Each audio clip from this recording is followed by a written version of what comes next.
लीजिए सुनिए गुलजार का लिखा हुआ नाटक मिर्ज़ा गालिब भाग 3 दृश्य 1।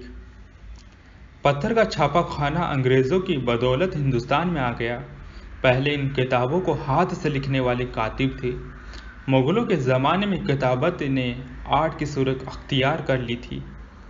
फिर जब पत्थर के छापे खाने खुले दिल्ली में, लखनऊ में और पंजाब के कई शहरों में, तो इन्हीं कातिबों ने पत्थर के सीलों का काम संभाल लिया। ऐसे ही एक कातिब थे पुरानी दिल्ली के नज़मुद्दीन। नज़मुद्दीन ने मिर्ज़ा गालिब के दीवान की किताबत संभाल ली थी। एक सुबह जब नज़मुद्दीन मिर्ज़ा गालिब के दीवान की किताबत कर रहे थे, सामने एक कोने में उनकी बेगम ने किताबत की सियाही उबलने के लिए अंगीठी पर चढ़ा रखी थी। नज़मुद्दीन एक गज़ल की किताबत कर रहे थे। उन्होंने शेर पढ़ा। दाइम पड़ा हुआ है तेरे दर पर नहीं हूँ मैं, खाक ऐसी जिंदगी पे कि पत्थर नहीं हूँ मैं। नज़मुद्दीन ने दूसरा शेर पढ़ा और अपनी बेगम की तरफ देखा। क्यों गर्दिश मुदाम से घबरा न जाए दिल, इंसान हूँ पियालाओ सागर नहीं हूँ मैं। बेगम ने गर्म गर्म स्याही दवात में डालते हुए पूछा, किसका कलाम है, यूं झूम झूम कर पढ़ रहे हो? नज़मुद्दीन ने अगला शेर पढ़ा। या रब ज़माना मुझको मिटाता है किस लिए, लोहे जहां पे हरफे मुकर्रर नहीं हूं मैं। आहा आहा, क्या कमाल की बात है। इस जहां में तख्ती पर मैं वो हर्फ नहीं जो दोबारा लिखा जा सके। या रब जमाना मुझको मिटाता है किस लिए, क्यों मिटाते हो यारो? बेगम हैरान हुई, पहले कभी ऐसा नहीं हुआ था। पर ये हजरत हैं कौन, बड़े दीवाने हो रहे हो उनके शेरों पर। नज़मुद्दीन अभी तक उसी नशे में साराबार थे। और कौन हो सकता है, सिर्फ मिर्ज़ा ही ये शेर कह सकते हैं। अरे मिर्ज़ा गालिब, बेगम ने माथा पीटा। उफ अल्लाह, किस कंगाल का काम ले लिया, फूटी कोड़ी भी न मिलेगी उनसे। किताबत तो दरकिनार रोशनाई और कलम के दाम भी नहीं निकलेंगे। ज़माने भर के कर्जदार हैं, कुछ जानते भी हों। ज़रा ये दीवान छप जाने दो बेगम, ज़माना उनका कर्जदार न हो गया तो कहना। ऐसे शायर आसानी से पैदा नहीं होते। बेगम बड़बड़ाती हुई उठी। हाँ, इतनी आसानी से मरते भी नहीं। रसोई के लिए कुछ पैसे हैं खीसे में? नज़मुद्दीन ने जेब में हाथ डाला। अभी उस रोज़ तो 2 रुपये दिए थे। 2 रुपये क्या महीने भर चलेंगे? हफ्ता भर तो चलते, ज़रा किफ़ायत से काम लिया करो। नज़मुद्दीन ने कुछ रेज़गारी निकाल कर दी। दृश्य 2। शहज़ादा फ़खरू के दीवान खाने में कई बुज़ुर्ग शोहरा उनके मुंतज़िर थे और काफ़ी देर तक बैठे थे। ज़ौक़, मोमिन, शेफ़ता मुफ्ती वगैरह। तभी मुफ्ती साहब ने इजाज़त चाही। भाई मैं इजाज़त चाहूँगा, वली अहद को आते शायद देर हो जाए। मोमिन ने पूछा, आपको कहाँ की जल्दी है किबला? सोचता हूँ मिर्ज़ा से एक मुलाकात कराऊँ, उस रोज़ रूठ कर चले गए थे मुशायरे से। क्यों दखल होते हैं उनकी खलवत में, बेचारे बैठे कोई ग्रह लगाते होंगे या खोलते होंगे। ग्रह लगाना तो समझे कि शेर कहते होंगे, ये ग्रह खोलना क्या हुआ? ज़ौक़ ने हैरत से पूछा। अरे शेख साहब, कमाल का हाफिज़ा है उस आदमी का, जितने शेर कहते हैं उतनी ग्रह लगाते जाते हैं रुमाल पर। सुबह उठकर एक एक ग्रह खोलते हैं और शेर दर्ज कर लेते हैं। ज़ौक़ को मानना पड़ा, हैरत से सर हिलाते रहे। हाफिज़ा तो वाकई कमाल का है, इल्म व हुनर।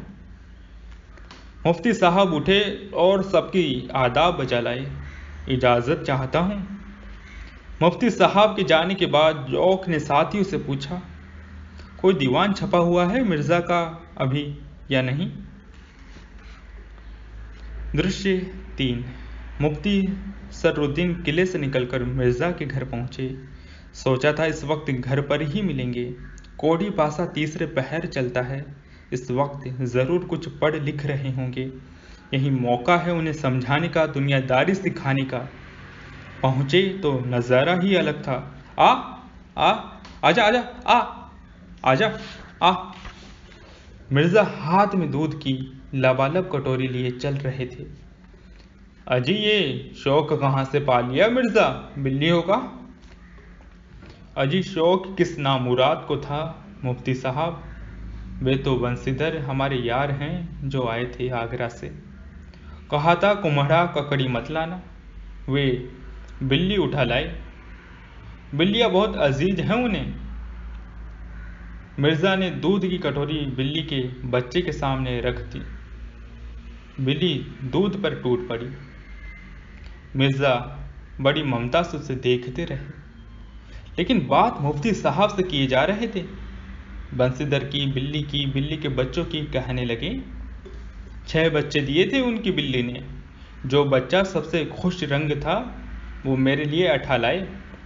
मिर्ज़ा खुद ही हंस पड़े। अब कोई अपनी औलाद बांटे हमारे साथ तो कैसे इनकार करें। मिर्ज़ा मुफ्ती साहब को ऊपर दीवान खाने में ले गए। बात अभी भी बिल्ली की हो रही थी। फिर बता गए कि मेरी तरह गोश्तखोर हैं, लेकिन अपना शिकार खुद ढूंढ लेगी, इसलिए घर में चूहे रखना लाजिम हो गया। मिर्ज़ा की बात सुनकर मुफ्ती साहब को हंसी आ गई और उन्होंने हंसकर कहा, घर में अनाज की बोरियां हैं तो इंशाअल्लाह चूहों की कमी न होगी। डरता हूं कहीं अनाज की कमी न हो जाए। मुफ्ती साहब मुस्कुरा उठे। इस अल्लाह के बंदे को हर बात में मजाक सूझता है। कोई संजीदगी नहीं, जिंदगी कैसे काटेगा। और जाने की इजाज़त चाहिए।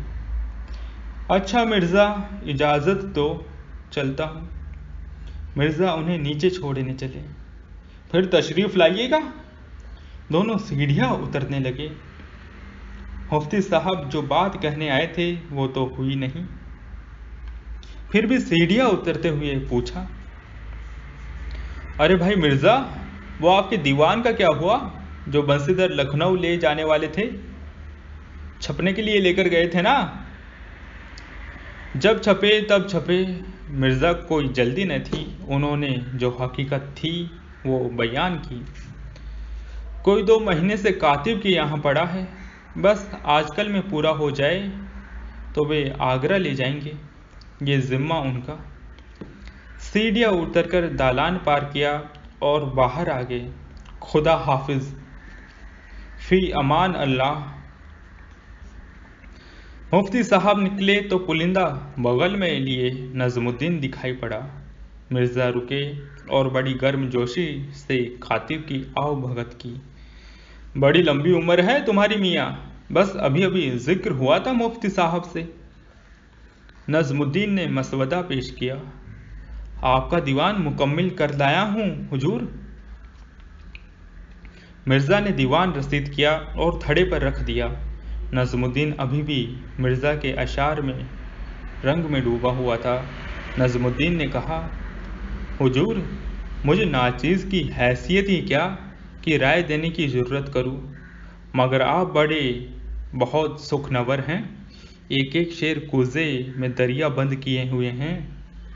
पढ़ पढ़ कर सर धुनता था। मिर्ज़ा को तारीफ़ अच्छी लगी।